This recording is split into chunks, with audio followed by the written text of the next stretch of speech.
from the ASU-TV studio in the College of Communications, Arkansas State University presents the Arkansas 1st District Congressional Debate.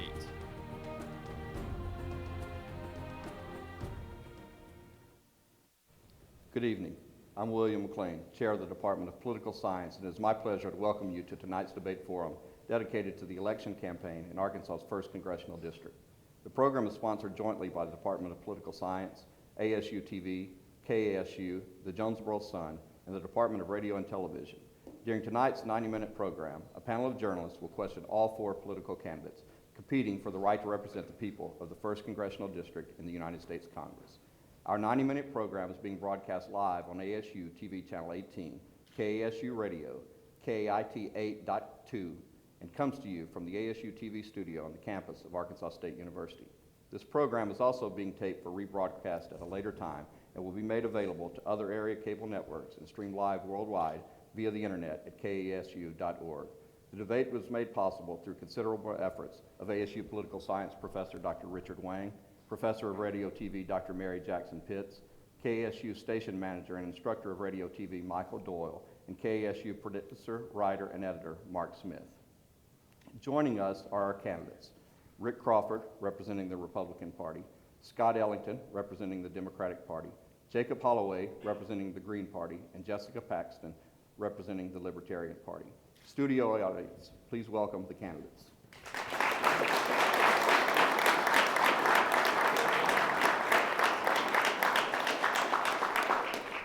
Now let's meet our panel of distinguished journalists. Joining us tonight, we have Chris Wessel, editor of the Jonesboro Sun; Mark Smith, producer, writer, and editor for KSU; Caleb Phillips, ASU Radio TV and a broadcast journalism major; and finally, Lindsay Blakely, editor, The Herald, and journalism pre-law major. Studio audience, please welcome the members of our panel.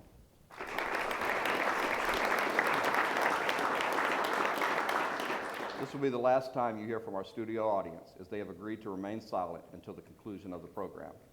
Now let's get started. Each candidate will be allowed to make a 2-minute opening statement. The order in which the candidates will speak was determined by a drawing which took place moments ago. After the opening remarks, we will go directly to the panel, whose members will ask questions to the candidates in accordance with the protocol which was agreed upon in advance. Our timekeeper tonight is Brandon Fry, a student in the Department of Political Science program. At the end of the debate, each candidate will be allowed a 2-minute closing statement. So we'll let the opening remarks begin with candidate Holloway. My name is Jacob Holloway. I'm the Green Party candidate for the 1st Congressional District. I'm 24 years old. I'm an Arkansas State University student in graduate studies of agricultural science. And I mean, honestly, I really shouldn't even be running for the United States Congress. I mean, I don't really need to be up here right now, but I am. And why is it? It's because the leaders in our country have failed the people, and they failed me, and they failed everybody in this room. And a lot of our politicians are lying to us. And there's a lot of complicated, very interesting issues that are out there right now that are not being brought up into the mainstream media, are not being talked about by our politicians. And that's why it's more important than ever for third-party candidates to be running in these elections. And so the Green Party encouraged me to run. I felt like this was a great opportunity to be able to talk about some important issues that are important to me and to everybody else. And I'm not any different than anyone else that goes to ASU, as much as that I'm very passionate about the problems that are happening in our country. And I think people really need to think about what's going on. And I want to be here to give some analysis about what's going on, try and break down some of these issues, and really give a chance to explain something that a politician might give you a soundbite to, but I'm going to try and tell you the truth, because I'm not getting campaign donations from multinational corporations. I'm here taking my own time to come out here, put my personal life on the line, and come out and talk about issues that are important to everybody.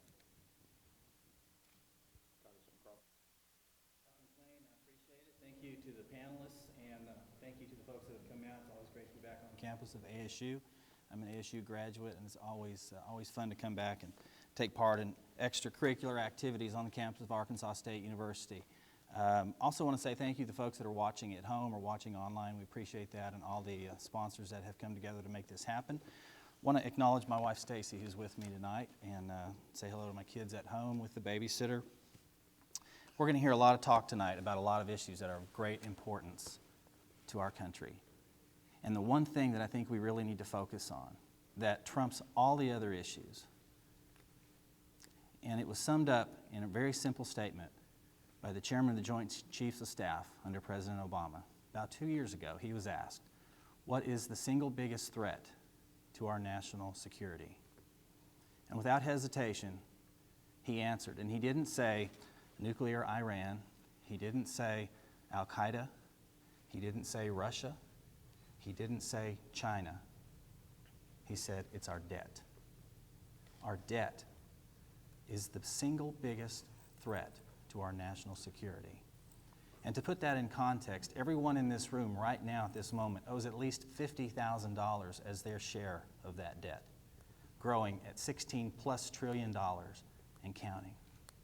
And that means every child that's born tonight during this debate is born $50,000 in debt. And that's the debt that we know about. That's not even counting the unfunded liabilities, which would run that up to about $243,000. So if we're not talking about debt and the ramifications of our national policies, then we're really wasting our time. Policy has to be focused on how we get our arms around our national debt. And I thank you for the opportunity to serve as your congressman. Mr. Ellington. Thank you. Thank you, ASU, Arkansas State, KASU, the Jonesboro Sun, KAIT, the Political Science Department. I am Scott Ellington. I'm your prosecuting attorney for the 2nd Judicial District. I'm often asked, why are you running for Congress? And I'll tell you. Ladies and gentlemen, I have the 2nd largest judicial district in the state. We file 7,000 felony cases in this district every year. I understand the importance of a negotiation, sitting across the table from someone I disagree with, and working out an agreement, a compromise, a resolution. That's not going on in Washington, D.C. right now. You have the Democrats on one side, you have the Republicans on another, and either party would just as soon the country go off a fiscal cliff as to get along and work together and negotiate a resolution that's in the best interest of our country. I've made tough decisions as a prosecutor. I'll make tough decisions again. I'm willing to stand up and voice the concerns of the people of the 2nd Judicial District and the 1st Congressional District as well. The whole area, this part of the state, the 30 counties that we represent.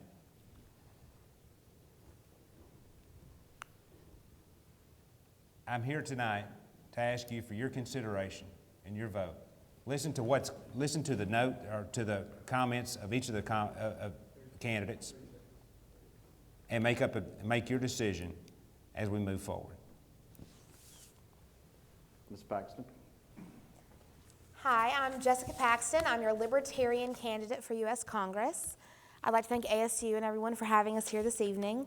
First, I'm going to tell you a little bit about myself. My husband Roger and I live in Marion. I am a work-at-home homeschooling mom to 2 beautiful little boys. I grew up in a one red light rural community in Tennessee, and then I moved to Memphis to attend the University of Memphis, the journalism school there.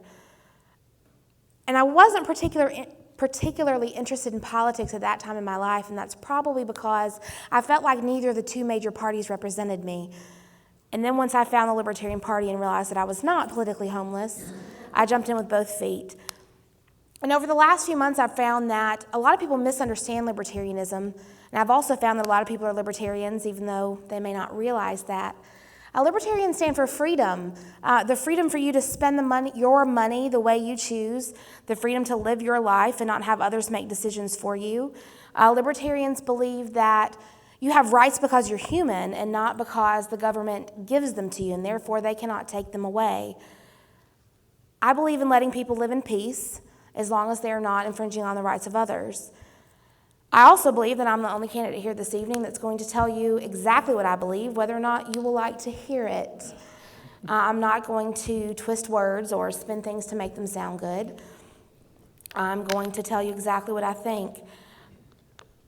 I'm not here to make decisions for you and your family. I want you to have the freedom to make those decisions. And libertarians are nothing if not consistent, and so you're always going to know where I stand. This is exactly how I would legislate in Washington. If a bill came across my desk that expanded the size of government or took money out of your pocket, I would oppose it. That's pretty simple, right? If a bill came across that granted you more personal freedom and reduced the size of government, I would fight for that every single day. So you'll always know where I stand. Thank you. Thank you to the candidates. Now we'll begin. Mr. Wessel will ask the first question, candidate Holloway, and each candidate will have a chance to address Mr. Wessel's question. Then Mr. Holloway will have a chance for a 1-minute rebuttal of that question. Hi, Mr. Holloway. The Congressional Budget Office estimates the 2012 Farm Bill will cost $969 billion over a decade. Nearly $770 billion will be appropriated to the food stamp program. The food stamp program has grown from $30.8 million in October of 2008 to $46 million last October. The program has helped 45 million Americans in 2011. Do these numbers alarm you, and how should Congress go about slowing this trend? Thank you for your question, Chris. I mean, first off, we're talking about bloated spending here. I mean, the Farm Bill is probably one of the biggest shams brought upon the American farmer and the farmers in Arkansas. The Farm Bill is the cause for the destruction of the small farms in America. I mean, when you pick winners and losers in the market and you see the kind of farm consolidation that is happening in our country, and I mean, look at the communities. Look at Weiner, Arkansas. Look at, Tilton. Look at Hickory Ridge. Look at Cotton Plant. I mean, you go through Des Arc. I mean, these places are drying up. There used to be vibrant communities in the Arkansas Delta, and that's because we had family farms. All the family farms are gone now, and all of our food is no longer made locally. I mean, we make a lot of commodity crops, but not many of these crops are actually consumed by Arkansans. We have a lot of crops being shipped back and forth, and one of the things that's really important is we get back to local food production. And yes, that number is alarming because, I mean, you look at it's covering up a problem that it's just a symptom and it's not the real problem. And the real problem is people don't have access to nutritional food. Nutritional healthy food is not affordable in America, but you can go down and buy a soda pop, or you can go down and buy a candy bar for, $1. And so we've incentivized people to eat bad food, and the government policy is behind that. Food stamps has helped reinforce that. I mean, people need to be able to know how to grow their own food. I mean, we need more 4-H programs in our school. We need kids to know how to grow their own food. I mean, and this is just general education that should be in the classroom. I mean, this is something that everyone should know. People should be closer to the food that they eat. I mean, people don't even know that eggs come from chickens or that milk come from cows. I mean, that's the real problem. Thank you, Mr. Wessel, for the question. I think if I remember right, the thrust of the question had to do with nutrition title, food stamps, and the numbers that you cited there, $700 billion over a 10-year period. That's exactly right, and that's really at the heart of the debate with respect to the Farm Bill, if you want to know the truth of it. Everything else that we were able to accomplish in the House Farm Bill markup in House Ag Committee was done really in a great bipartisan fashion. Where we had a disconnect was with the nutrition title. And what we voted on and what was ultimately passed, and I thought a very responsible measure, was a roughly 2% cut over a 10-year period. That's roughly about $16.5 billion over that 10-year period. Now, to some, they thought that was too much, and some didn't think it was enough. But I think what we did was strike a balance and really found the sweet spot with respect to trying to bring a bipartisan vote in committee, which we did, 35-11, to really address those concerns. And how we went about that was, I think, very responsible. It was by addressing the eligibility requirements and closing some loopholes. And the truth of the matter is we have a budget situation driven by our debt that's going to require us to make better use of scarce resources. And so what we did was did a reconciliation that recognized where we could address some of these loopholes that are exploited, and particularly in large urban areas. But the state of Arkansas does a great job managing these federal programs. And so the state of Arkansas was virtually unaffected by that, and that is a credit to the work that they do here in administering the nutrition programs from the federal government. So I believe that while cuts were necessary, responsibility and reasoned approach was the way it was taken care of in the House Ag Committee on a bipartisan basis. Mr. Wessel, I'll tell you, what concerns me more than anything is that we don't have a farm bill yet, and it concerns a lot of farmers.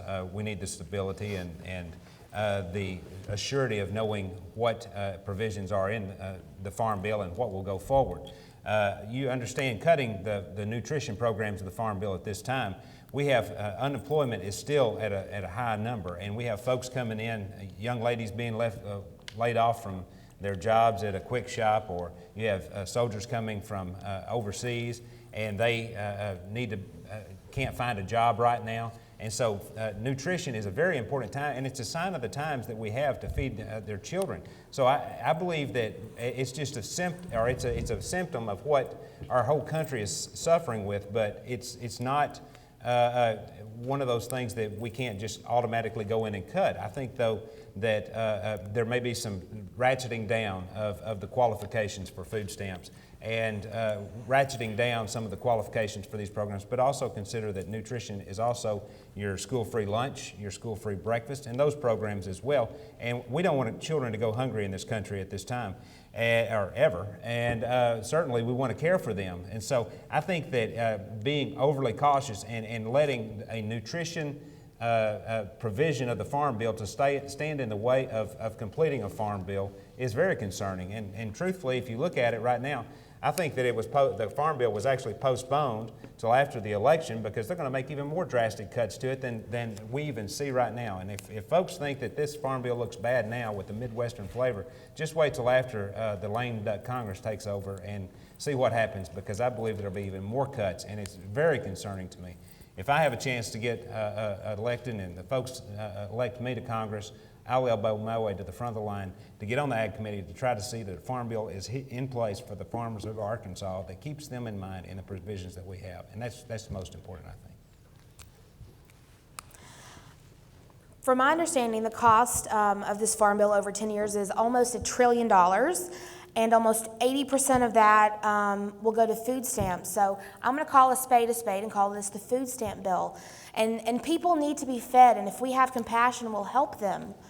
But you don't get moral credit for doing that at gunpoint. If we weren't taxed to death, we would have money to give to charities to help these people in need.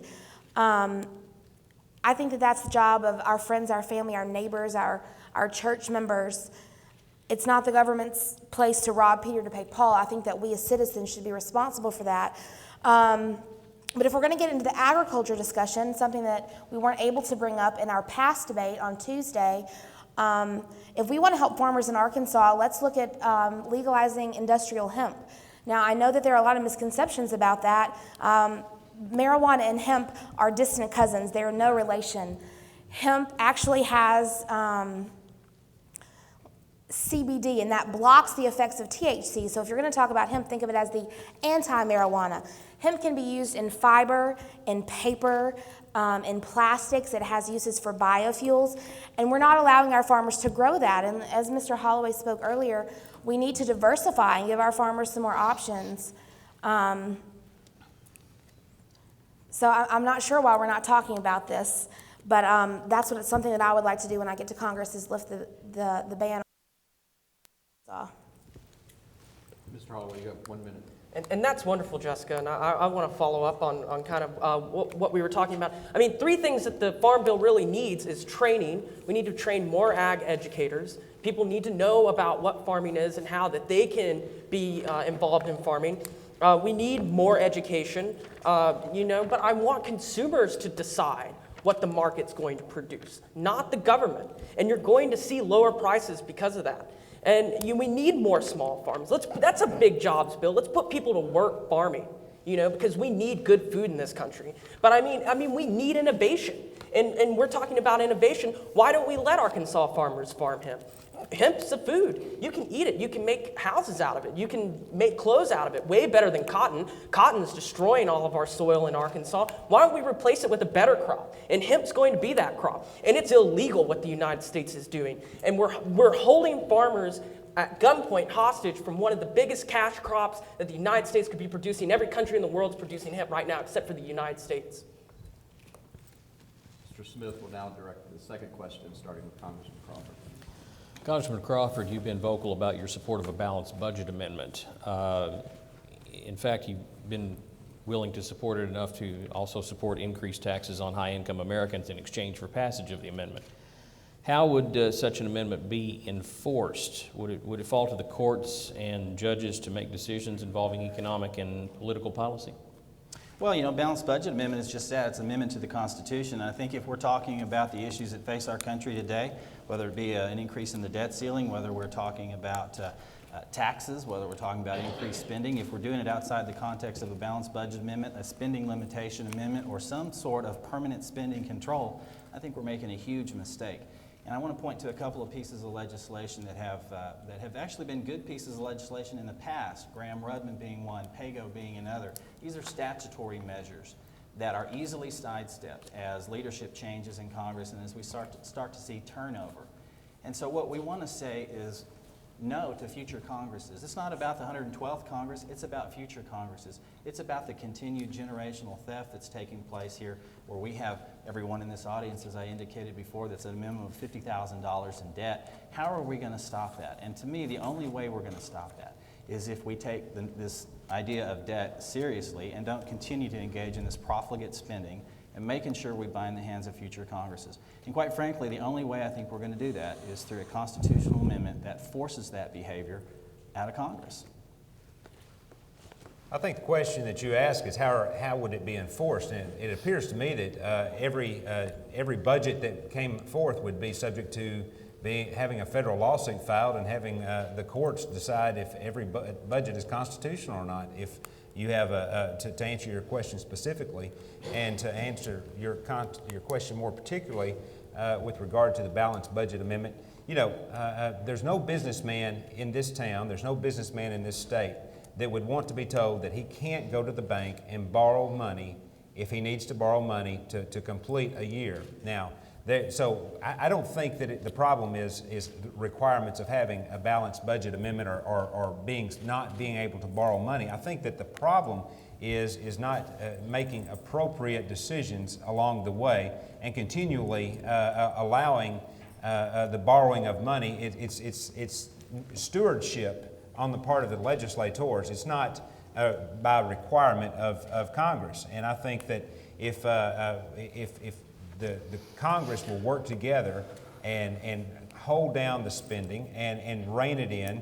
You see, when Bill Clinton was president, we had a budget surplus because the Congress and the president worked together and brought the budget within working parameters, and there wasn't a problem with that. So I don't think that there's a necessity to have a balanced budget amendment at this time as much as it is just to rein in the spending and have some actual self-control on the part of Congress. To be clear, I absolutely support a balanced budget amendment as long as the budget is balanced from spending cuts and not from raising taxes. I agree that our spending is out of control, and I think that we need to start slashing spending, cutting programs, looking at this really hard. It's scary to think. I have children who are 4 and 6, and it's so scary to think that they're going to be carrying this multi-trillion-dollar debt around for the rest of their lives and their children's lives. So we've got to get spending under control. We've got to cut some of these unconstitutional programs and these programs that are inefficient. We've got to stop printing money, worthless money that's not backed by anything. I would love to see us get back to a gold standard so that our money is no longer worthless. For every dollar our government spends, we're borrowing 43 cents. Could your family survive like that? Could your business survive borrowing 43 cents on every dollar? You couldn't, and neither is our government. So absolutely would support a balanced budget amendment, again, as long as we're balancing our budget from spending cuts and not from raising taxes. You know, talking about the national debt's a great issue. I mean, this is something that's just overshadowing a lot of people my age. And, you know, look at back in 1964 when they started taking silver out of our currency. And 1 quarter would buy you a gallon of gas. Well, that same silver quarter will now buy you 2 gallons of gas. That's $6. And so you can see the kind of price inflation, the kind of inflation that our currency is come under right now. So you wonder why prices are going up. Well, the value of the dollar is actually going down. I mean, this is a symptom of private currency printing, which that should be in the hands of Congress and the United States Treasury, not the Federal Reserve Bank, which a lot of Americans now are waking up to the fact that the Federal Reserve Bank is a private institution, an entity that has nothing to do with the federal government. But I mean, we want to talk about, where a lot of our national debt is going. Hey, balanced budget, that sounds great, but like, where are all the deficits coming from? Well, hey, when you're occupying about 3 or 4 countries around the world and you have half your military deployed, I mean, that costs a lot. And you got to build aircraft carriers for that and all kinds of equipment and personnel. I mean, if the American people really want to get behind these wars, then let's have a war tax. Let's have everybody in the United States pay their fair share and get behind these wars. Because I don't believe that the American people would be for so many foreign interventions if every time we had to go to war, that we had to have a domestic war tax and really get behind these kind of interventions, because that's what's running up the national debt. Now, there's all kinds of things, all kinds of wasteful government spending, but you look at these DOD contracts that are no bid contracts that are being put out there. I mean, these are in the billions and billions of dollars, and then they talk about they want to cut military personnel. Cut military personnel. Like that's going to solve our debt crisis? I mean, we need to rein in these no-bid contracts, and we need a sound money system, like Jessica said, going back to a precious metal standard. Congressman Crawford, you have 1 minute. I think Mr. Ellington really touched on the heart of the problem. And he said that any businessman in Jonesboro ought to be able to go to the bank and borrow money. And they're exactly right, but they're borrowing money on their own account. But are we going to borrow another $12 trillion to cover the unexpected additional costs of Obamacare? According to that statement, that's what he would want to do. An additional $12 trillion to cover more entitlement program spending. That's our problem in Washington right now. We can't continue to borrow money, and borrow money, and borrow money, and think that's okay. We're not talking about the private sector. If I want to go out and borrow money to start a business, that's great. That's the free market and private sector at work. But when we're talking about dealing with taxpayer dollars that ultimately would lead to doubling or potentially even tripling our current taxes in our lifetime, I say we've got to stop that. And if it takes a balanced budget amendment or a spending limitation amendment to do it, that's the route I think we need to take. Mr. Phillips now address a question to Mr. Ellington. All right, so as a college student getting ready to graduate, finally, I know all too well the cost of a college education. As of now, I'm around $25,000 in student loan debt. That's daunting, being a broke college student for the past 5 years. Looking at that, having to pay that off I don't know how to face it. And according to a recent report by the College Board and Advocacy and Police Center, college tuition rose while financial aid didn't. It stalled. And here's some statistics. It rose about 4.8%. So if you were paying over $8,200, it would rise to $865. Here at Arkansas State, when tuition rose, it was about $250 to $300. That's a lot of money for a broke college student. So my question, what would you do to help the college student who's wanting to get a higher education, because you have to have it in this country nowadays, who just feel like they can't go to college simply because it's too expensive? Well, Caleb, the answer to your question is this. I will support, not only support Pell Grants, I will support the move to continue funding Pell Grant program, which is unlike our current congressman. I will continue support student loan programs, guaranteed student loan programs. I would also encourage and support practices like the Delta Regional Authority that has loan forgiveness programs for going back and working in the Delta and working in job creation areas to help students who have graduated to find jobs and go to work and do those sort of things. I believe that the government benefit of college students, someone who wants to go to school, should be increased along the level of college tuition to that effect, at least in the respect of as the economy goes.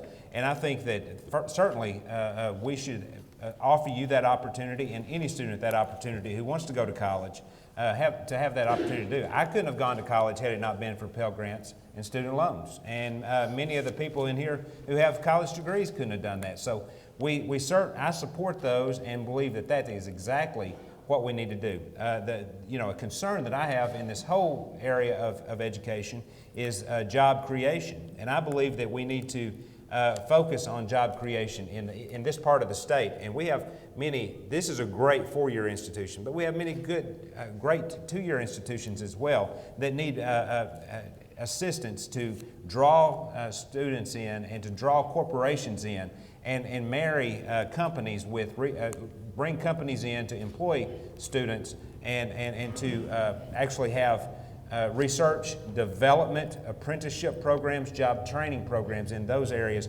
so that we can have students who graduate with associate's degrees that can go to work. Students who graduate with four-year degrees can also move home and be in their area as well. Thank you. Mr. Ellington spoke to what I was going to speak to, is that we've got to worry about jobs. If you come out of college and there are plenty of jobs out there for you to choose from, then paying back that student loan debt is not going to be as big a burden. I know that between my husband and I, we've both been out of college for some time now, but we still pay about $400 a month in student loans still today. And I'm not a prosecuting attorney, and I'm not a congressman. I'm an average Arkansan, and that's significant money to our family. So I understand the burden of paying back your student loans. But again, I think that when it comes to job creation, we need to be focusing on lowering taxes across the board. When taxes are lower, businessmen and entrepreneurs have more money in their pockets to build their businesses, to create those jobs for these college students just coming into the workforce. If we keep taxing our businessmen like we are, taking 40–50% of their income, how are they going to create jobs for you? I think it's a pretty simple solution. Cut taxes. You're probably going to hear me say that over and over, but we've got to cut taxes, and along with that, we've got to cut spending again so that we can get our economy back on track and get these businessmen creating jobs for you college students right out of school.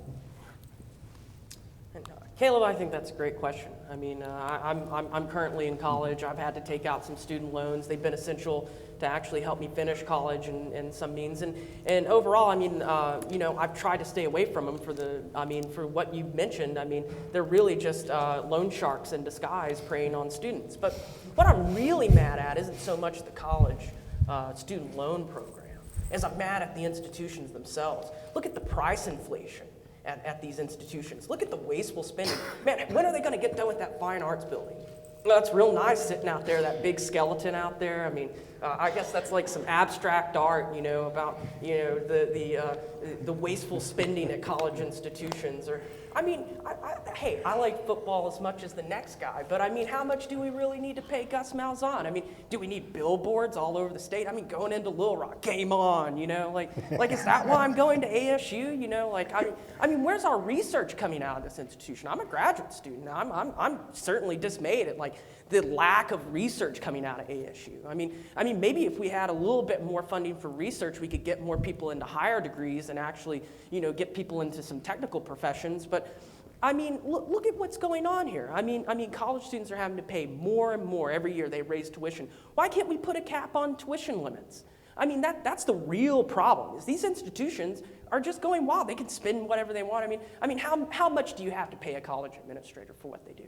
And how many of them do you need? Do they all need to be paid $100,000 each? And do they all need just one specific little job? I mean, you can consolidate these offices. I mean, this is a huge good old boy system. I mean, people are making money off us poor students, and I'm sad. I mean, shame on you people making money off us poor college students, because we're just trying to get a job like anybody else, and we're trying to get along in the world too. I mean, that's essentially the American dream, right?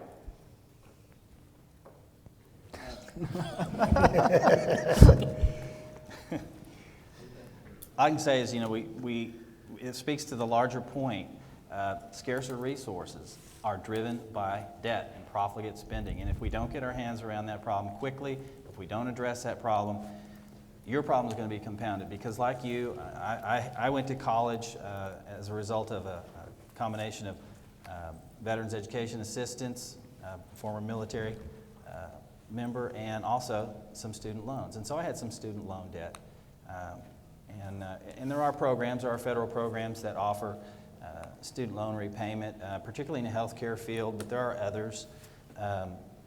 And those resources are threatened because of the fact that we have not been good stewards of taxpayer dollars. We continue to borrow, borrow, borrow, and don't allocate those resources where they can do the most good. But the truth of the matter is, the one-size-fits-all approach to how we educate our young people has also got to be stopped. And that'll make better use of our taxpayer dollars with respect to getting that aid where it needs to go and yield the most positive results. Well, I think that when you talk about debt and the debt that we have in our country right now, I think that you have to look back to the last 10 years where we had we give millionaires and billionaires tax breaks, and where they get to save a whole lot of money, and then you have two wars that were put on the tabs that were not necessarily required. And I think that if you look at how we got into the debt that we have, when Bill Clinton left office, we had a surplus in the budget. We had 4% unemployment. All of a sudden, you have these massive tax cuts for the wealthy, and then you start a couple of wars up, and the country's in debt. So just look who put us in debt, in the shape that we're in right now, and then who's hammering at us at the current administration for that. I think that if you look at the situation, you'll see that Democrats left the country in pretty good shape 20 years ago. Ms. Blakely will now direct her question to Ms. Paxton. As I'm sure you're well aware, this election is an important one for women. And according to a recent study, just 1 year after graduation, women are earning only 82% of what their male colleagues are paid. What would you do to make sure that women and men are paid equally? That's a very good question, and thank you. I believe that that the government should not direct private businesses. I think that a private business has the power to decide for themselves what they pay their employees, and I think that any business that's going to publicly pay women less than men certainly wouldn't get my dollars. I wouldn't go to a restaurant to eat where I knew that the women were being paid less.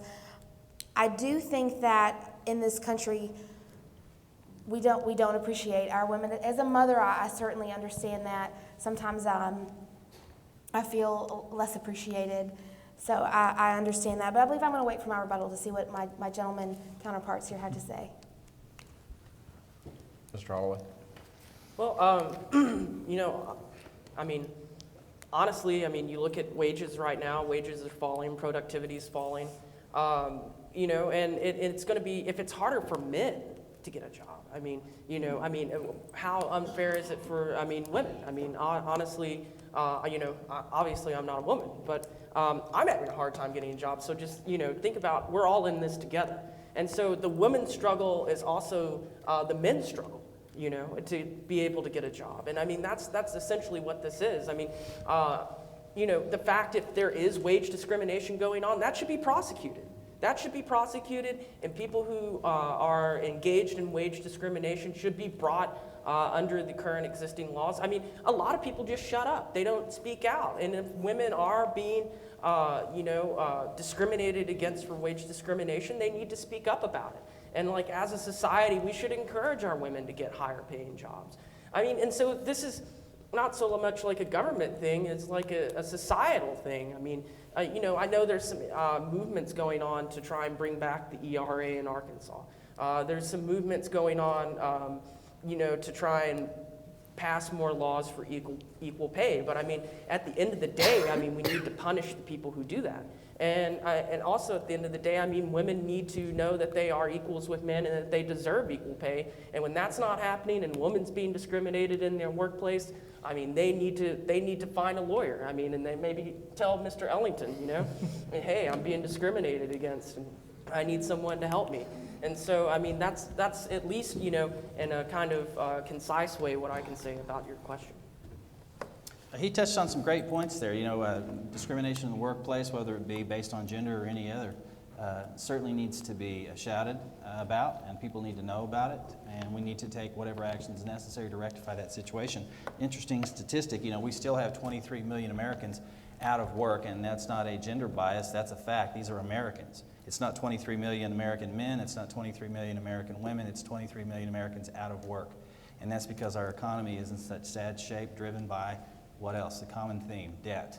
And again, if we can address these things, we can talk about these things, and what are we going to do to correct these problems, then we're on a better path to address problems in the workplace. But women have made great strides in the last decade, certainly, and if they're not being treated equally, then that certainly needs to be talked about. My wife is a professional woman. She's got a master's degree. She's worked in a professional capacity. And when I got elected to Congress, she chose to make the decision to stay home and be a stay-at-home mom. And she works harder than anybody I know. And so I'm the last person in the world that wants to see women discriminated against in the workplace or otherwise.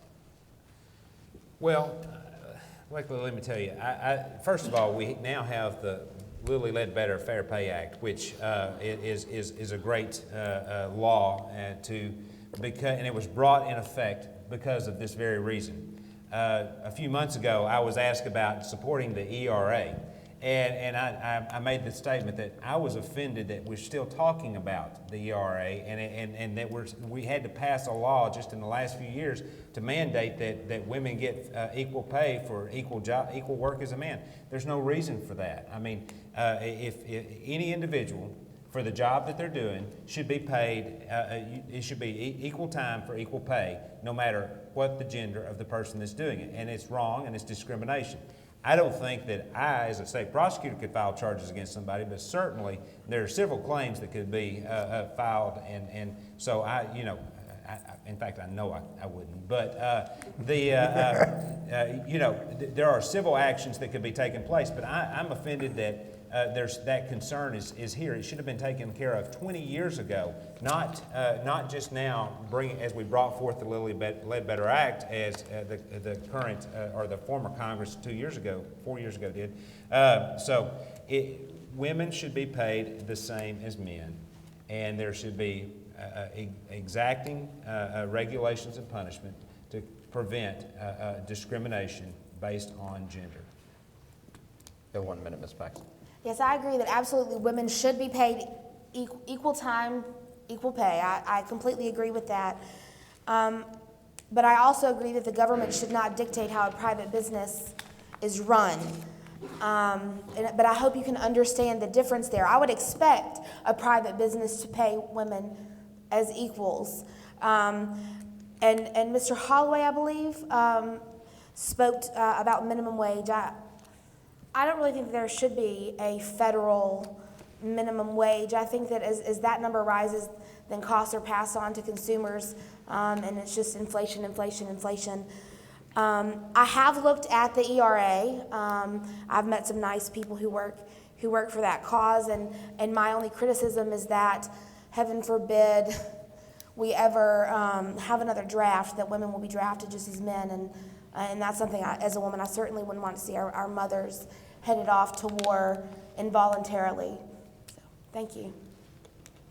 Mr. Wessel will now begin the second round of questions with Mr. Holloway. Mr. Holloway, numerous polls suggest the economy and job creation are the #1 issue for Northeast Arkansas voters. What, if elected, will you do to bring good-paying jobs to Northeast Arkansas? And I want you to be specific about that. How do you attract new industry? How do you convince existing industry to expand? Okay, so one of the biggest problems right now is our tax rate in the United States. I know this isn't a very popular notion, but we need to actually lower corporate tax rates in the United States and in our state alone. Because basically you need, I've heard you need basically a 0 corporate tax rate in the United States. That makes it friendly for businesses to come in. I mean, you look at the outsourcing that's going on. The big problem is the outsourcing. We can't compete with China. We can't compete with India. We can't compete with developing markets because we have almost one of the highest corporate tax rates in the world. Now, as far as industry is concerned, we need to focus on agricultural innovation. I mentioned hemp earlier. That's a textile. We need people to come in, and we need companies that are manufacturing, but we need people who are also processors. I mean, look at some of our agricultural industry, like the catfish processors. They're all going out of business, and they're having to import catfish from China just to process it. I mean, and so you're looking at one of these problems where we're losing industry still. And we need economic innovation. I mean, look at, we could have wind energy, you know, solar energy. We could have, but we have corporate subsidies for, you know, basically oil and natural gas. Now, natural gas is fine, and we're doing that as long as it's regulated properly. But the problem is that the government once again thinks it needs to pick market winners and market losers. We need entrepreneurs to come in with excess capital, buy up these firms that are failing, turn them around, and get people working again. And that's going to be the free market. It's not going to be the government. I trust people. I trust the people of this country that they know how to spend their money and that they know how to invest it, not the government. And we need to lower the tax rate and let businesses be able to work in a less regulated environment. Excellent. Thank you for the question. And he touched on some good points. And agriculture is key in the 1st District, obviously. From the federal perspective, what do we do to help empower businesses in the 1st District? Let me first talk about agriculture. He mentioned this. New innovations, further processing. Peanuts in Randolph County and Lawrence County. A new crop. It's doubled in acreage, tripled in acreage for year over year, I believe. We're going to see peanuts emerge in the 1st District of Arkansas, and that's great for our economy.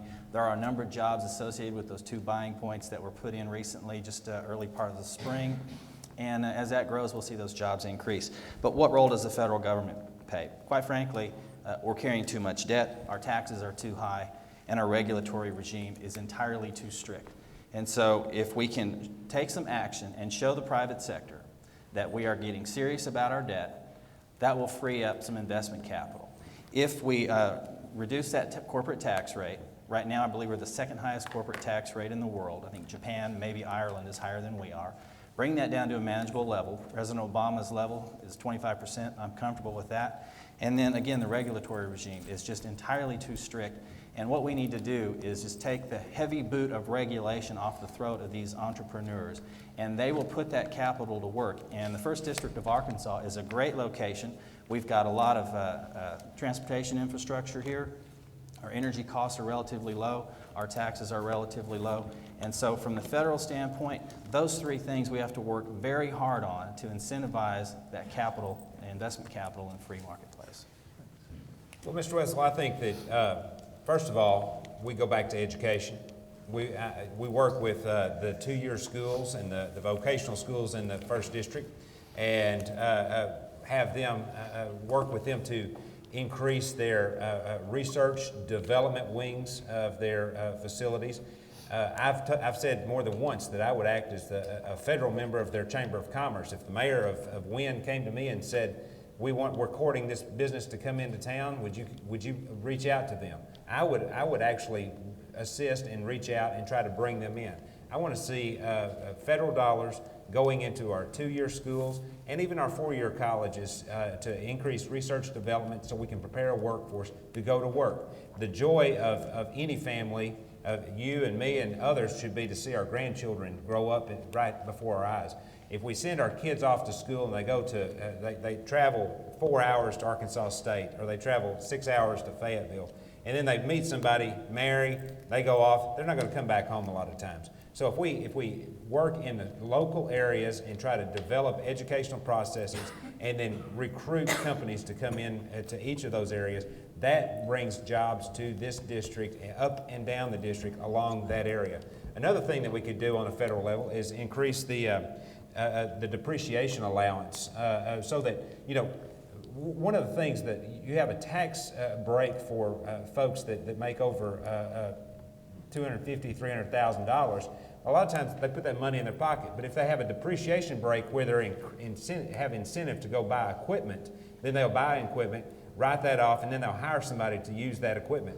And we need to increase the depreciation rates on new equipment and increasing the size of businesses. Give tax breaks to companies that are coming in and bringing work here, as opposed to the current congressman filed or voted to give tax breaks to companies that ship jobs overseas, and do that, not do that. I mean, we need no tax breaks for shipping jobs overseas.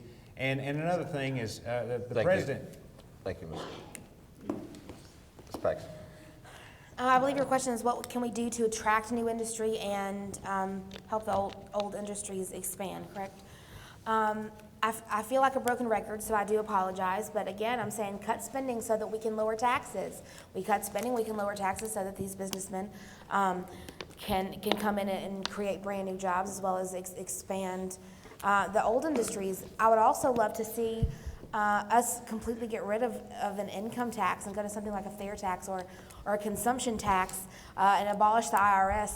Can you imagine how many millions of dollars businessmen spend every year just getting their taxes done? Let's change over to something like that. I think that if we allow our businesses to, if we can privatize Social Security, I'm not talking about tomorrow, I'm talking about down the road. Social Security is broke, it's going down, it's headed towards a cliff, so let's do something now. So I think that we need to look at privatizing Social Security to give our businessmen a break. I think that individuals could be responsible for their own unemployment insurance, and that's something that, again, the businessmen wouldn't have to provide. We need to get back to being responsible for ourselves and not letting other people be responsible for us. I think that that's sort of a lost art here in America, and it's really sad. And I think that we need to reduce regulations and let the free market work. You have 1 minute, Mr. Holloway. And so, there's a great example. Just yesterday, I was driving through Cotton Plant, Arkansas. Man, it looks like a bomb hit that city. There's nothing there. And these used to be our vibrant farm communities. You drive down Highway 49. Where are they? Where are they? Well, it's all the small farms. All the small farmers are gone. That's what people used to do as a subsistence lifestyle and employment, was their farms. We need more Americans owning land. Arkansans need to own their own land, and Arkansans need to get back to homesteading. This is the kind of economy that we live in. You need to build your own job. You need to be an entrepreneur. We need more excess capital for investment. But in the end, we also need innovation. Look at, a great American, George Washington Carver. Congressman was talking about peanuts. That's a great example. All the things that we can do with processing our agricultural commodities. And we're going to grow commodities here. We need to process them here in Arkansas. Mr. Smith.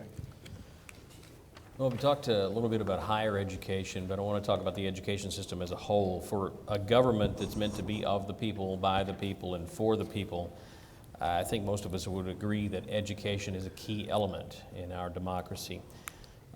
Congressman, do you have any thoughts on how we can improve our education system overall and to better prepare our children for their future and the future of our country? Sure. One of the things I'd like to see is more local control, less federal control for schools. Last week, I held a school nutrition summit. It was attended by 10 superintendents from around the district and some parents, and our 10 panelists that actually testified before our bipartisan committee that we put together. And there were a number of superintendents from schools around the district. One of the chief complaints that they had was the federal regulations that they were forced to implement, but without any funding. So again, we hear this term of unfunded mandate that comes up, and it comes up all the time in our schools. And the question that we got is, why doesn't Washington recognize that we know our students? And so we were talking about nutrition. But really, in the broader sense, we're talking about every day dealing with these kids, whether it be nutrition or whether it be their education. And so, quite frankly, I think our local school boards, under the direction of the state, not the federal government, are in a much better position to address the needs of their students than some bureaucrat in Washington that has no idea who those students are and what their particular needs are. And that seemed to be the common theme throughout from these 10 superintendents that testified before this panel. But that seems to be the consistent thought with regard to any federal regulations as it applies to education, is they want more local control. They want state oversight but local control. And I think if we can achieve that, we're in a much better position to educate our young people and meet their needs. Well, I agree that local control is very important, and I agree that continued federal regulation is not always a benefit. However, the schools enjoy getting the federal money that they get, and so there are, the federal government's going to watch how the money is spent. But I believe that certainly it's handled better on a state level.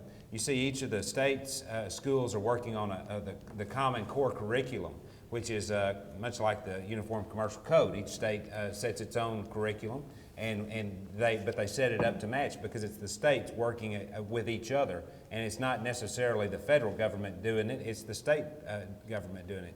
And I'm very concerned about the No Child Left Behind law. I mean, my wife is an educator as well, and I meet very few classroom teachers that are very happy with the No Child Left Behind law. And so I think that would be a problem, be something to have a relook at as well.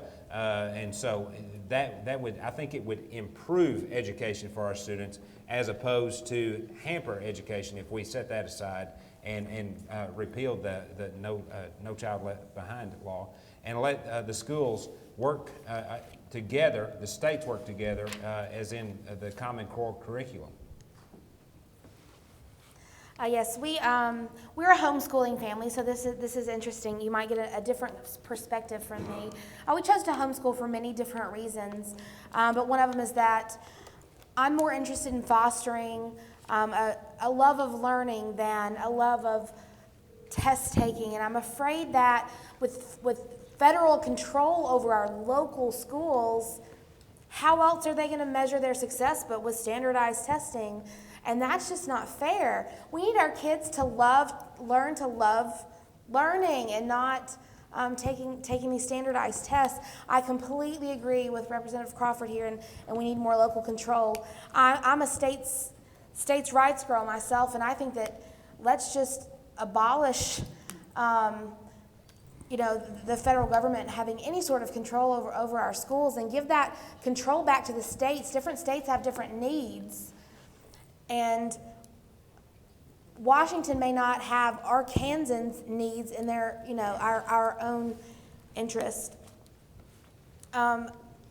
I also would love to see something like a voucher system where, let's say that each child is allocated $6,500 for the year. Well, you know what? Those schools are going to be competing over getting those students, and competition leads to a better quality product. You're going to want to have the school with the nicer facilities and the better teachers to attract more students and to attract that money through some sort of voucher program.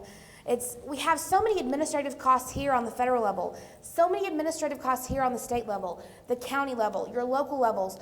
The bulk of our education dollars are going to the administration and not to our children. Our children get the leftovers. I don't want children to get the leftovers. I want them to get what they deserve. So let's just take the federal government out of it and give that control back to the states so that more money can go to our children. And so, if Americans, people in the first district really want to know what's going on behind our school system right now, read the book by John Taylor Gatto called Dumbing Us Down. He was a New York City school teacher. I mean, he was the best. He kept getting awards after awards for being a great teacher, and he resigned as his position as a teacher on the editorial page of the New York Times and said, I'm resigning as a school teacher because I don't want to mutilate and hurt kids anymore, because that's what our educational system is doing to our children. I mean, you look at the mess that our educational system is in and what it's doing to kids. It's not preparing anybody for anything. It's preparing people for standardized tests. And then it's preparing people to go to college, but it's not preparing them for any real skills. I mean, they're taking out, most of the VOTEC programs and the technical programs that, are real life skills kids need to learn. I mean, there's no hands-on training. They're indoors all the time. They're being taught the managerial style of how to think. They're just being taught how to take orders. They're not being taught to be Americans, stand up and think for themselves and build their own businesses and the real skills that they need in life to be successful individuals. I mean, that's the real problem. I mean, we need good teachers, and all the good teachers are being run out of the schools, and what you're left are with the people who didn't really want to be there to begin with, and they don't even like kids, and I don't even know why they're teaching, I mean, I had to go through the public school system, let me tell you. I mean, that was a traumatizing event in my life. and higher education's just as bad almost, but I mean, we really need reform in our educational system. And if the public school system can't do it, you know, I mean, there's charter schools, I mean, you know, and those are doing really well in New York City and Harlem. We've seen a lot of success with those. I mean, this is a really big issue we need to talk about because, you know, we don't need children hating learning and hating school. We need them to love learning. 1 minute. Just to follow up, I think what we've done is really done a disservice to our kids with the notion that you have to go to college to be a success. And that's unfortunate. And this gets back to the point that you raised about how do we attract new businesses to the 1st District of Arkansas, and it really comes through workforce education. There are young people that leave high school that don't necessarily need to go to college, or if they do, they need to go to a junior college, but they don't need to be sold this bill of goods that they have to have a 4-year degree, a bachelor's degree or above, or they're not successful, because I know a whole lot of electricians, carpenters, plumbers, and so on that make very good money. And the point I'm trying to make is what we need to do is create the kind of curriculum that identifies and helps these students that for a variety of reasons need to be in the workforce quickly, right after high school. So partnering with our junior colleges and our VOTECs and so on, and not be locked into this idea that success is defined solely by a 4-year degree. Okay, so my perception from the outside looking in is there doesn't seem to be a lot of cooperation in Congress. This country was founded on compromise. We had founders that went in Philadelphia to develop one of what I believe one of the best nations in the world. And they locked themselves up and they compromised. They came in with, this is how I think a nation should be founded. This is how it should be built. And when they left, we had a constitution that we still have today, and it's a great document. But now it seems like our lawmakers can't get along. They can't work across party lines. They can't work across branches of government. So my question is, how will you work with a different party? How will you work with a different branch of government to really accomplish goals that strengthen this government, uphold the Constitution, and really make America the greatest country, solidify it even more than it already is? Well, I'll tell you, you know, as I said, as the prosecuting attorney, I understand the art of negotiation. I understand the requirement of negotiation because we file so many cases in our district every year, and there's no way that we can have 7,000 jury trials in our courts. We have 9 courthouses. There's no way we could stack them up and have that many trials. I understand sitting across the table and negotiating with the opposing counsel and reaching an agreement. That's the talent that's something I've worked at for 20 years as a lawyer, reaching an agreement. And I think that certainly working across party lines, you see, it's well known that I'm not the party's darling for the Democratic Party. I wasn't the party's choice when they supported me in the primary. I'm not beholden to the Democratic Party. I'm not beholden to any party as far as every vote every time. I can vote with a Republican. I can vote with an independent. I don't have to vote a straight party line. I can be man enough to stand up. I think I've demonstrated that I have the courage through my prosecutorial years to have the backbone to make right decisions and sometimes make tough and unpopular decisions, but still to stand up and reach out, whether it's across party lines or whether it's across administrative lines between other branches of government. Now, I won't be discussing anything with a federal judge and the Department of Justice, but certainly with the executive branch and talking about the administration and also its the organizations that are affiliated with it. So I don't think that there will be any problem with me reaching out on behalf of the constituents of this part of the state and discussing with agencies or discussing with commissions to try to benefit what's going on for our part of the state. I can do that. Thank you, Mr. Ellington. It's a very good question. Our Constitution was written to limit the power of government and not to limit the freedom of its people. And I think that our federal government has way too much power and has gone way beyond the boundaries that the Constitution gave them. And I think that when you vote Libertarian, you're going to get the best of both worlds and a lot of cooperation, because most of the time I'm going to fiscally agree with the Republicans, and I'm going to socially agree with the Democrats.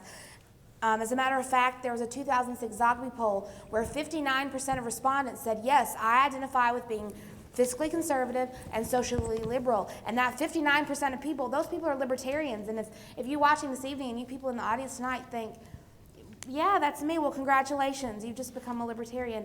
And so if people would vote their conscience and not down party lines, then libertarians would be running this country and we would be leaving you alone.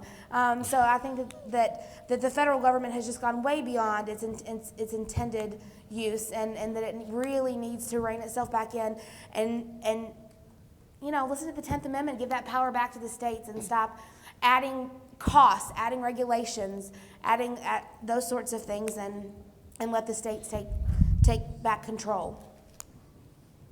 I mean, your question is the reason I'm running for Congress tonight. I mean, I'm so frustrated with what I hear from our leaders. I mean, they just lie to your face. They don't even care. They're shameless now. They just lie to you. You know, and then you call them a liar, and they say, yeah, I'm a liar, and then they go on. I mean, that's why I don't even watch the presidential debates, because it gives me a headache. I mean, listening to these guys, I mean, they're just two jokes, you know, and then you don't have any real issues being talked about. I mean, if people in America, if the citizens of America really want an honest government, I mean, look at what the Democratic and Republican parties have turned this country into. Look at the mockery that they've turned the Congress into, and the White House, and I mean, even the judiciary branch to a lesser degree. But I mean, stop voting for Republicans and Democrats. Please, the people at home, when you go to vote, stop voting for Republicans and Democrats. Just don't do it. Just get there and I know a lot of people are thinking that they might vote for a third-party candidate. Well, this is your year to do it. Send a message to Washington, D.C. and tell the two major parties that you're sick and tired of their show that they're putting on for us. I mean, it's not even entertaining anymore. You could laugh at it, but I mean, it's really sad. I mean, most of the politicians are egotistical. They don't want to even talk to ordinary people. I mean, they're not approachable. I mean, sorry, Congressman, you're approachable. But I mean, listen, I mean, for the most part, I hear the same rhetoric coming from both parties. If you want something different and you want to send a voice to Washington, D.C., I mean, elect someone like me, elect someone like Mrs. Paxton. I mean, and there's so many other choices that could be on the ballot. But look at the reaction that we have from the two major parties. We can't even get our third parties on the ballot. It's so hard that, I mean, there's a lot of good people who want to run for office and they can't. I think bipartisanship is critical.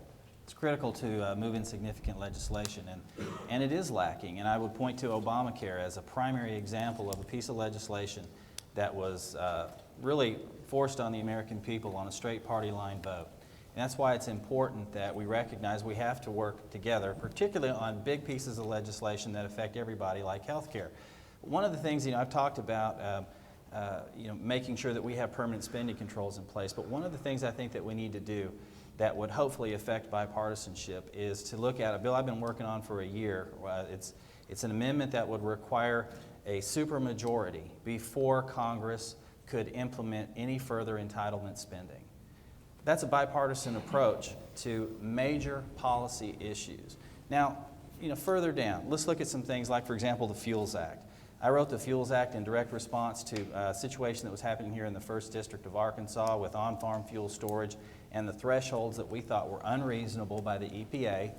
And we worked across party lines. In fact, my primary co-sponsor on that bill, Leonard Boswell from Iowa, we worked on that bill, equal number of Democrats and Republicans, passed it out of committee without a single no vote, went to the floor, passed it out of the House without a single no vote.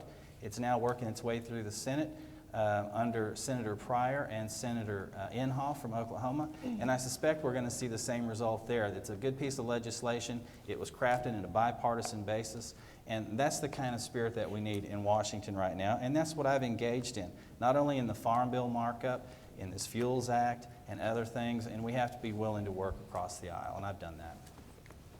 Well, I'll tell you, actually, the congressman's voted 94% of the time with the Republican Party, and very few times has he strayed. I think that the model to work in a bipartisan effort would be to look at Congressman Mike Ross down in the 4th District, who's voted numerous times with the other party. And even though he's elected as a Democrat, he votes with the Republican Party numerous times. And that's a model for someone who doesn't just toe the party line and vote 94% of the time with their leadership. And so I think that I would have the backbone to stand up and to my party and say, I see this as benefiting the people of the 1st District and not follow through with just towing the party line and following their direction. In the interest of time, if I could you limit your responses to this question to 1.5 minutes to allow you to get your full 2-minute closing statements in? Thank you. Gun control has always been a large issue. Relating the issue to college students, there's been a long history of gun violence at universities across the nation. Even in 2010, there was an ASU student shot and killed on campus. Some universities are actually now discussing whether they would allow people to carry concealed weapons onto campus. And it seems that public opinion is split down the middle on this issue. What is your position?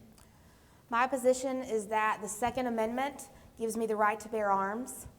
And I don't think that there should be any exclusions to that other than on private property where a private homeowner or businessman can tell you that they don't, that they don't allow guns. I think that if you look at the history of school shootings and mass shootings, there are almost always in places where you are not allowed to carry guns. So what happens? You go to these places and people are defenseless because, well, they're following the letter of the law, and they say, okay, well, I won't carry my gun, and then, well, criminals don't care if they follow the rules. So I think that it's very important that we do allow our students to be able to protect themselves at school. I'm speaking of colleges, of course. Don't want elementary children to bring guns to school, so please don't put that in the paper.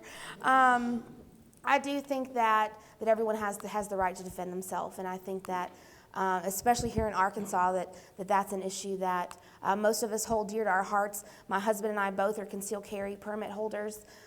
We do obey the law, but there have been many times when we have not spent our money at a particular business because they don't allow guns, and that's their right to make that decision. But they sure won't get business from me.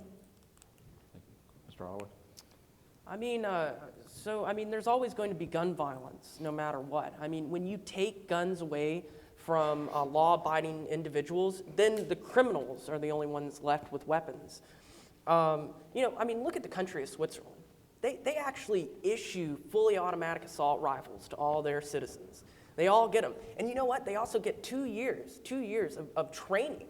So everybody in the country of Switzerland has fully automatic assault rifles, and they get training by their government on how to use them properly, clean them, break them down, how to maintain your weapon. And Switzerland's never been invaded. Everybody leaves Switzerland alone. Look at the United States. We have a history. This is part of our national heritage. We're Americans. We have guns in this country. This is part of our history. And most of us are responsible citizens, and we should be allowed to have that right that has been given to us. And just down the road from where I live, some dude got shot on Monroe Street over some cell phone minutes. Now, that doesn't make me necessarily want to ban guns, but that makes me want to get my concealed carry. I don't want to get shot over some cell phone minutes. Honestly, people should be able to have the right to defend themselves. And look at violent crimes. There's no violent crimes in Switzerland, hardly. That's a relatively safe country. In other countries that allow people to have gun rights. You want to talk about, women's safety or people who Thank you, Mr. Holloway. Yeah. He was on a roll.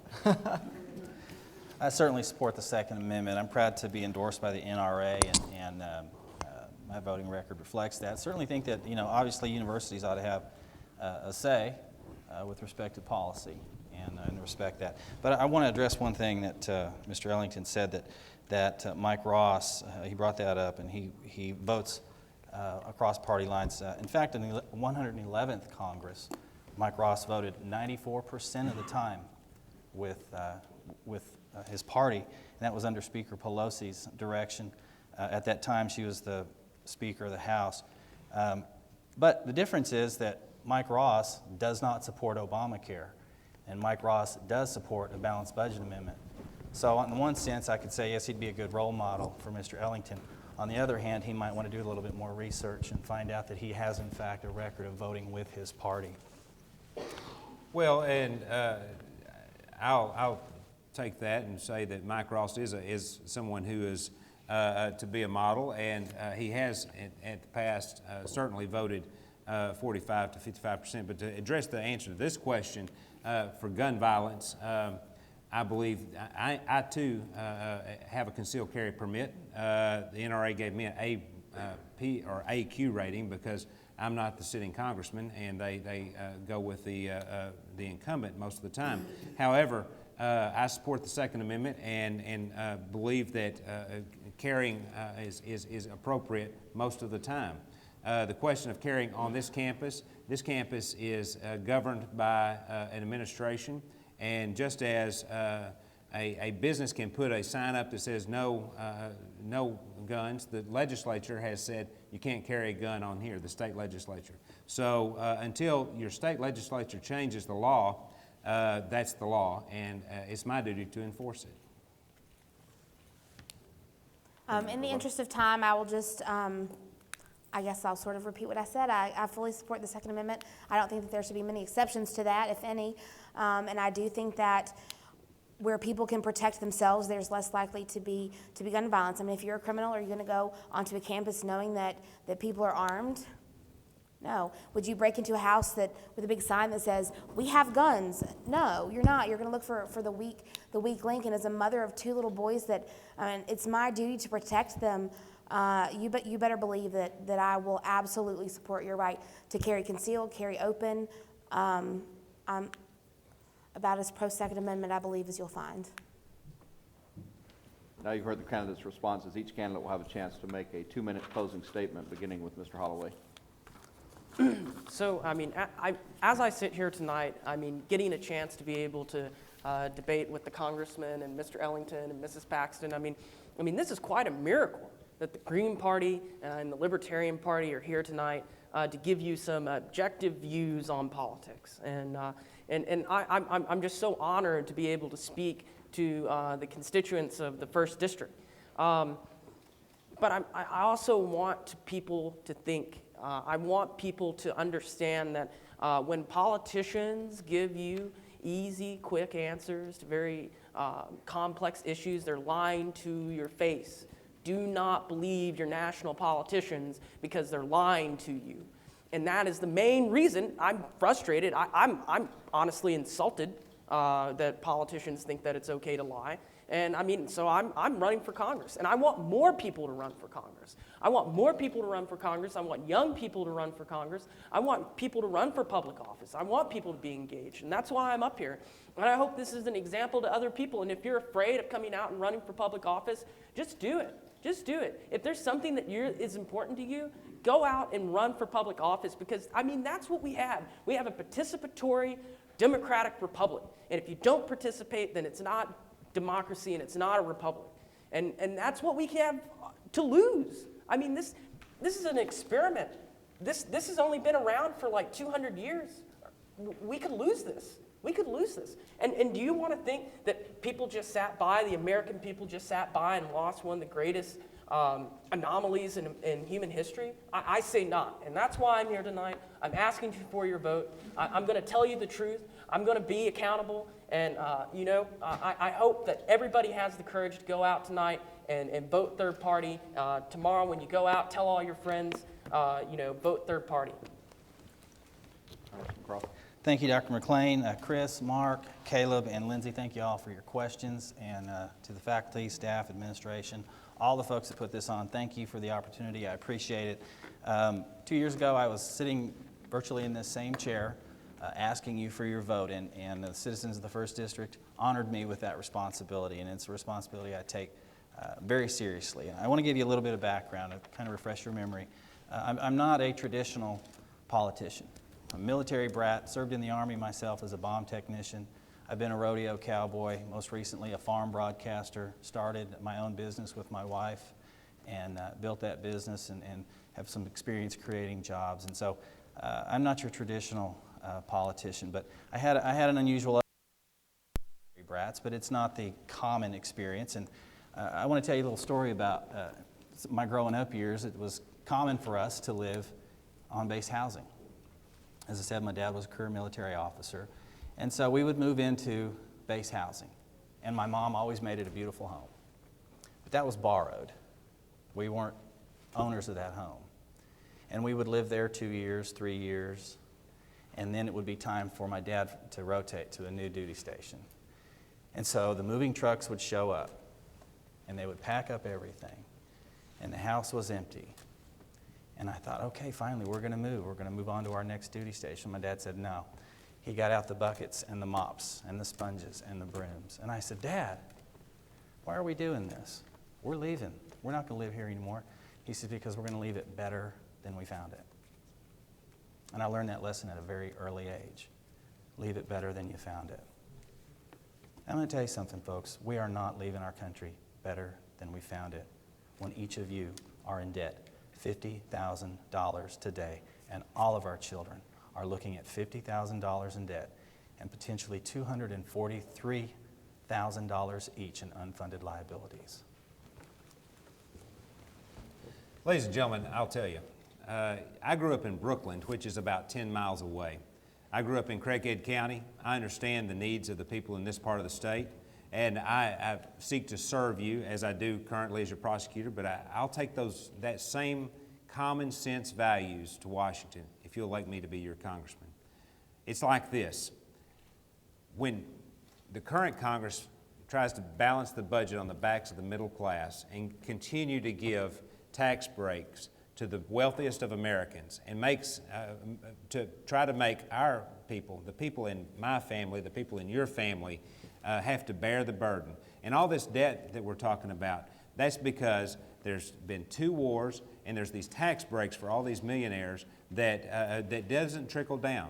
I would favor tax breaks for the middle class, for those of us who actually have to work, like my dad who worked for 35 years at General Electric, and my mom who was the lunch lady at the school cafeteria.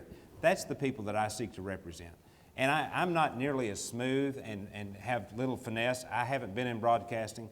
I just go to the courtroom and try to work things out and try a case in front of a jury occasionally. But the thing is I'll stand up and fight for you. I'll be your voice in Washington if you'll elect me. Congressman talks about all this debt. He doesn't discuss the fact that he spent $80,000 franking mail to you last year and another $80,000 to $100,000 this year, sending you cards, nice shiny cards with his name on it, telling you that he opposes to Obamacare. Those are the things that adds to the debt. That didn't stop him from sending that mail to you. I will be a steward, a good steward for your resources, and I'll stand up for you. I have the backbone to do that and make decisions for you. Ladies and gentlemen, the federal government is not a bad thing. They provide electricity and rural electrification back in the day. Thank you. Thank you. Ladies and gentlemen, I hope that you're not here tonight or you're watching tonight so that you can vote for the most eloquent speaker or the person that memorized the most quotes and statistics. I'll be honest, I'm no one special. I'm not a sitting representative. I'm not a prosecuting attorney. I'm an average Arkansan, and I think that's why you should vote for me. I understand the struggles of the everyday Arkansan. I drive a used 7-year-old car. We take budget vacations. I live in a modest home. I buy my children's clothes at Walmart. And so I'm not wasteful at home. And so I would like you to understand that I would never be wasteful with your tax dollars. And I think that's incredibly important. And just like you, I'm very worried about the direction our country is headed. We are in multiple foreign wars. We have troops in 900 to 1,000 different countries all over the world. We have worthless money. We have people taking our freedoms every day, and I'll be honest that I'm pretty scared about that. But I'm going to ask you to trust me, and I'm going to ask you to be libertarian with me for one election, and I'm going to ask you to put your trust in me, and I want to show you that politicians are not all the same. And if you send me to Washington, then I will represent you fairly, and you'll always know where I stand. I think I've been pretty clear about that. And I don't think you should worry about what the polls say and who your friends and neighbors are voting for. You need to find one of the four of us that you connect with and that you believe in, and vote for us, and not worry about party lines, so that you can have a clear conscience when you leave your polling place. Because in the wise words of the Libertarian presidential nominee, Gary Johnson, the only wasted vote is a vote for someone that you don't believe in. And studies show that 65 to 75% of Americans agree that we need a third party. So we're here to stay, and you'll see us here again in 2016, hopefully. So I thank you for your support and your vote, and I would love to do right by you. Studio audience, please join me in thanking the candidates for their participation in tonight's forum.